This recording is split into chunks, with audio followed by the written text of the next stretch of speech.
Dhanik Bharat Educational Institutions, Inter, IIT, JEE, NEET, admission opened. Vaibhav Suryavanshi చరిత్ర సృష్టించాడు. England తో రెండో టీ20 మ్యాచ్ తో బేబీ బాస్ అంతర్జాతీయ అరంగేట్రం జరిగింది.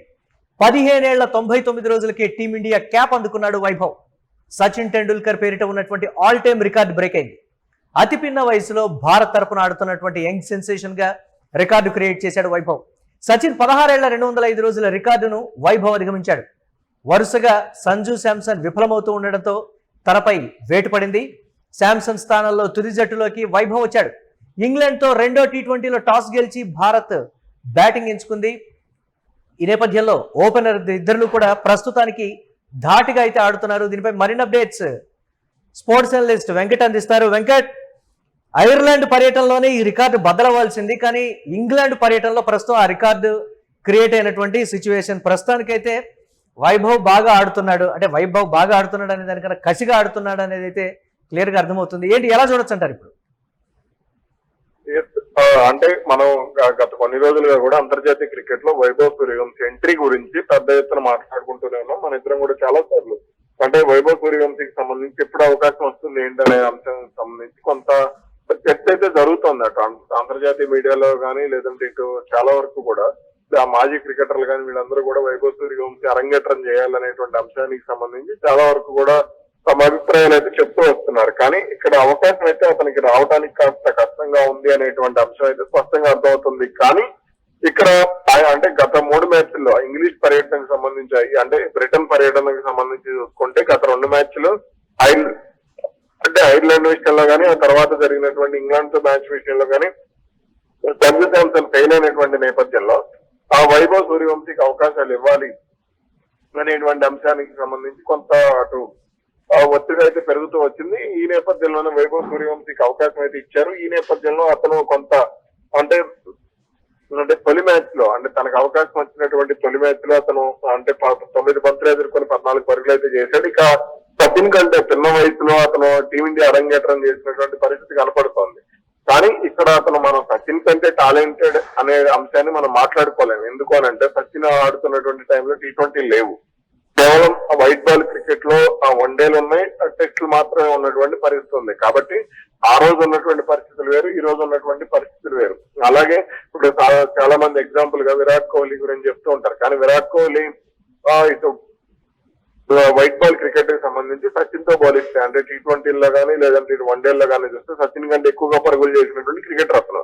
కానీ అది మనం చాలా మంది మాట్లాడుకునేటువంటి పరిస్థితి ఉండదు. ఇక వైభవ్ సూర్యవంశీ విషయంలో కూడా టీ20లకు సంబంధించి మనం అంతర్జాతీయ ఫార్మాట్ గా చూడలేనటువంటి పరిస్థితి కూడా ఉంది. ఏదైనా ఉన్నప్పటికీ కూడా అతనికి ఉన్నటువంటి టాలెంట్ ప్రకారం అతను అంతర్జాతీయ టీ20లో అరంగేట్రం చేయడం అనేది సంతోషకరమైనటువంటి విషయం. ఎస్, అంటే వైభవ్ కోసం ఇంగ్లాండ్ టీం పెద్ద కసరత్తే చేసింది అనేటువంటి మాట. ఏ విధంగా అవుట్ చేయాలనే దానికి సంబంధించి జస్ట్ ఇప్పుడే వైభవ్ అవుట్ అయినటువంటి పరిస్థితి ఉంది. బట్ ఇంగ్లాండ్ ఒక పెద్ద కసరత్తే చేసింది. వైభవ్ అంటే వైభవ్ అవుట్ అవగానే వాళ్ళు సెలబ్రేట్ చేసుకున్న విధానం, ఒక సీనియర్ ఆటగాడు, ఒక డాషింగ్ ప్లేయర్ అవుట్ అయితే ఏ విధంగా సెలబ్రేట్ చేసుకున్నారో అలా చేసుకున్నారు. ఏంటి, దాన్ని ఏ విధంగా చూడచ్చు?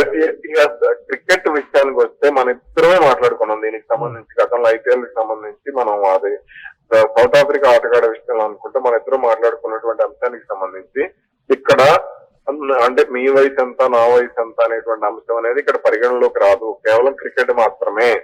కాబట్టి ఇక్కడ క్రికెట్ ని క్రికెట్ లాగా చూస్తే ఎటువంటి ఇబ్బంది ఉండదు. ఇక్కడ వైభవ్ సూర్యవంశీ విషయానికి సంబంధించి చూస్తే ఫస్ట్ మ్యాచ్ లో అతను 2 సిక్స్లు కొట్టాడు, 10 బాల్లకు అవుట్ అయినటువంటి పరిస్థితి కనబడుతుంది. కాబట్టి ఇక్కడ మనం అంతర్జాతీయ క్రికెట్ లో అతనికి సంబంధించి అంటే ప్రతి ఆటగాడికి అనేది, అంటే ఇప్పుడు అజంతా మెండిస్ అయినా కానీ, బౌలర్లకు సంబంధించి అజంతా మెండిస్ అయినా, ముఖ్య మురళీధరన్ అయినా, సేన్వాన్ అయినా, ఎవరైనా సరే అది ఒక టైం వచ్చిన తర్వాత ఆ టైంలో వాళ్ళు అంటే తప్పనటువంటి పరిస్థితి. అంటే చెప్తుంది ఏంటంటే అప్పట్లో సచిన్ మీద ఆ స్థాయిలో అంచనాలు లేకపోయినప్పటికీ అతి చిన్న వయస్సు అయినటువంటి ఒక చిన్న పిల్లాడు ఆడుతున్నాడు అనేటువంటి ఒక ఫీలింగ్. బట్ వైభవ్ సూర్యవంశీ విషయంలో ఐపీఎల్ లో అతని ట్రాక్ రికార్డ్ చూసాం. స్ట్రైక్ రేటు, చేసినటువంటి అద్భుత బ్యాటింగ్ కావచ్చు, సెంచరీలు కావచ్చు, రన్స్ కావచ్చు, అన్ని చూసిన తర్వాత ఎక్స్పెక్టేషన్స్ తో వచ్చినటువంటి ఈ మ్యాచ్ ఏంటి, దాన్ని ఏ కోణంలో చూడొచ్చు?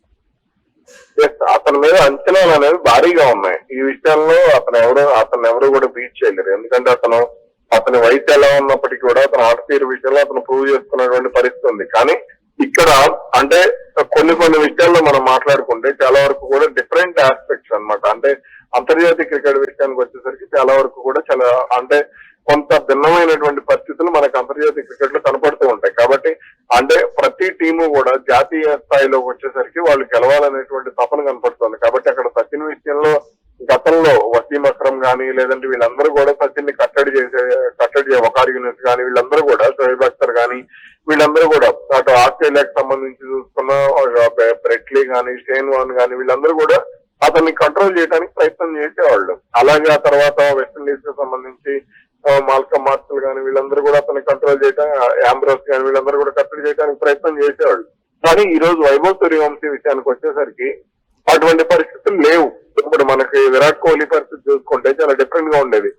మిచెల్ జాన్సన్ గానీ మిచ్ స్టార్క్ గానీ అలాగే పర్టికులర్ గా ఈ మ్యాచ్ గురించి వెంకట్ మీరేం చెప్తారు? అంటే కొంచెం అభిషేక్ శర్మ కొంచెం స్టేబుల్ గా ఆడుతున్నాడు అండ్ ఇషాన్ కిషన్ కూడా ఇప్పుడు తోడయ్యాడు. Expected Abhishek Sharma best cricketer. మీరు ఏదన్నా మీరు ఏదన్నా అర్థం చేసుకోండి, అభిషేక్ శర్మ బెస్ట్ క్రికెటర్.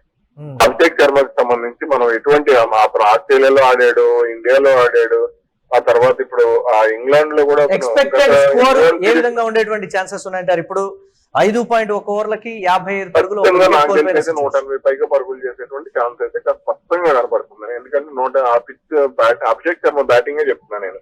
ఎందుకంటే అతను ఆడేటువంటి ఆట తీరులో అభిషేక్ శర్మ ఎప్పుడైతే 6ల కంటే 4లు ఎక్కువ ఆడతాడో అప్పుడు టీమిండియా స్కోర్ అనేది ఖచ్చితంగా 180 పైనే ఉంటుంది. కాబట్టి ఈ రోజు 180, 190 ఉండేటువంటి అవకాశం అయితే ఉంది. Right, thanks for analysis Venkat. చూడాలి, ఇప్పటి వరకు అయితే స్టేబుల్ గా టీమిండియా అయితే ఆడుతోంది. ఇక వైభవ్ సూర్యవంశీ ఈ మ్యాచ్ తో సరే అవుట్ అయినప్పటికీ కూడా 2 సిక్స్లు తోటి ఒక అద్భుతమైనటువంటి సిక్స్లతోటి ఒకంత అలరించాడని చెప్పాలి. చరిత్ర కూడా సృష్టించాడు వైభవ్ సూర్యవంశీ. ఇంగ్లాండ్ తో రెండో T20 మ్యాచ్ తో బేబీ బాస్ అంతర్జాతీయ అరంగేట్రానికి సంబంధించి కూడా అసలు మొన్న ఐర్లాండ్ తో జరిగినటువంటి సిరీస్ లోనే అవ్వాల్సింది, కానీ ఇంగ్లాండ్ తో జరిగేటువంటి T20 సిరీస్ తో అరంగేట్రం అయింది. 15 ఏళ్ల 99 రోజులకే టీమిండియా క్యాప్ అందుకున్నటువంటి పరిస్థితి ఉంది వైభవ్. సచిన్ టెండూల్కర్ పేరిట ఉన్నటువంటి ఆల్ టైమ్ రికార్డుని వైభవ్ బ్రేక్ చేశాడు. అతిపిన్న వయసులో భారత్ తరపున ఆడుతున్నాడు యంగ్ సెన్సేషన్.